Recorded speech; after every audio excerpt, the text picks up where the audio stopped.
start rolling. All right.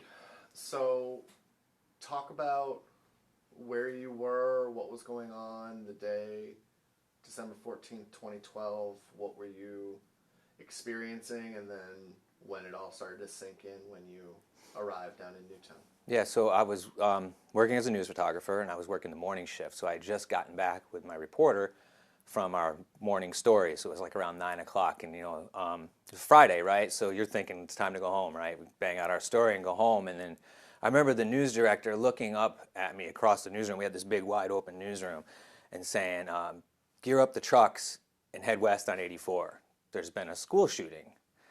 And we were all like, okay. Part of you is like, I want to go home. It's a bad thing to say, but it's you got a job, right? And it's Friday, you want to go home. And the other part of you is like, school shooting, you hear.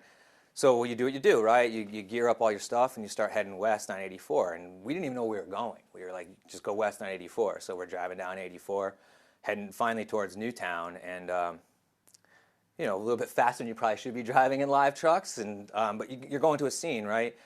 And I just remember pulling into Newtown, and if anyone's ever been to Newtown in Sandy Hook, it's not exactly a big town, right? You come down in, you kind of weave your way in around a little green, and then you come up over Riverside Drive, and you're working your way up towards the fire department, and that's where everything was going to be, right? Because the school is up behind there.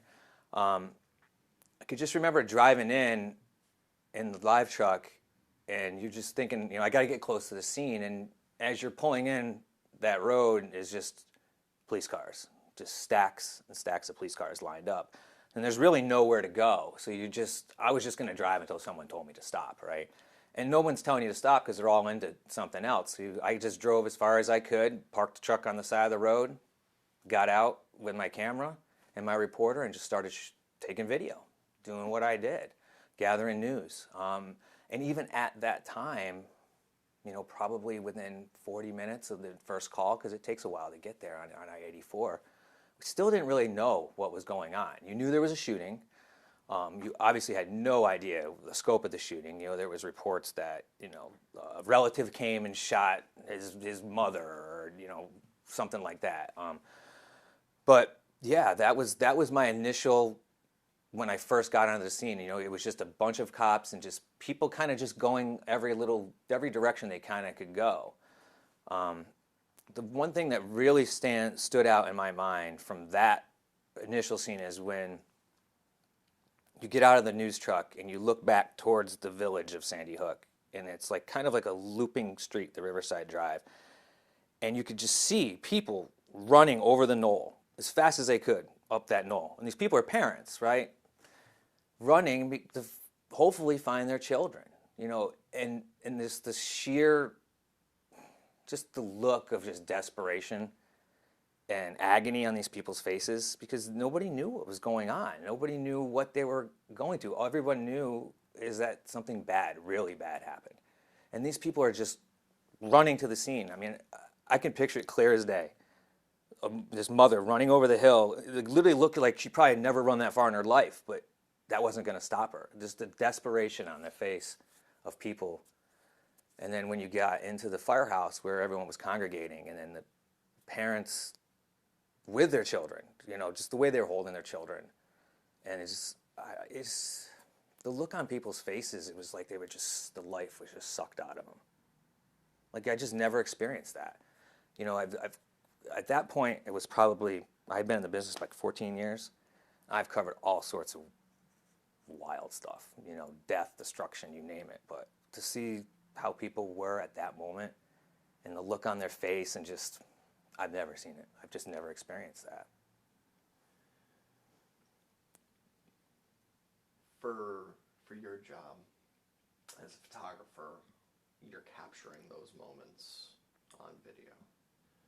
You're capturing those parents running over the knoll. You're capturing the cars and then the police and the massive scenes there. And like you said, it's one of those moments that it's ingrained in your head. You don't forget it. When did it finally sink in for you, and when did it finally hit what was going on and what you were truly covering? Yeah, so I can remember it as clear as day, the exact moment.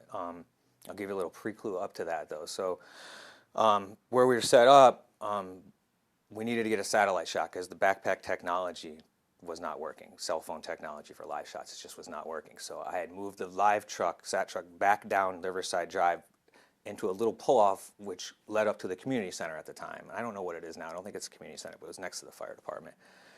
And I had sat up there, got the satellite shot, and that was where the parents were being led by the state police, going by you up to the community center to talk to the governor. And that's when they were going to find out that they weren't going to be reunited with their children.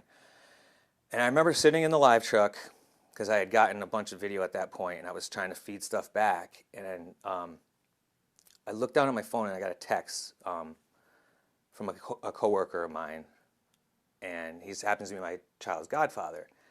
And the text simply said, "I can't believe this. These kids are the same age as your son." And it was like that moment, I was like, oh my God, you're right.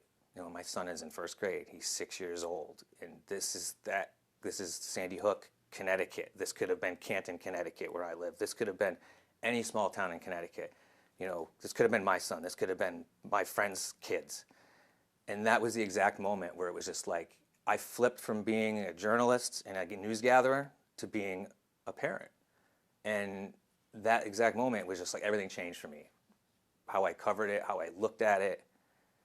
It was like a whole other way of looking at things.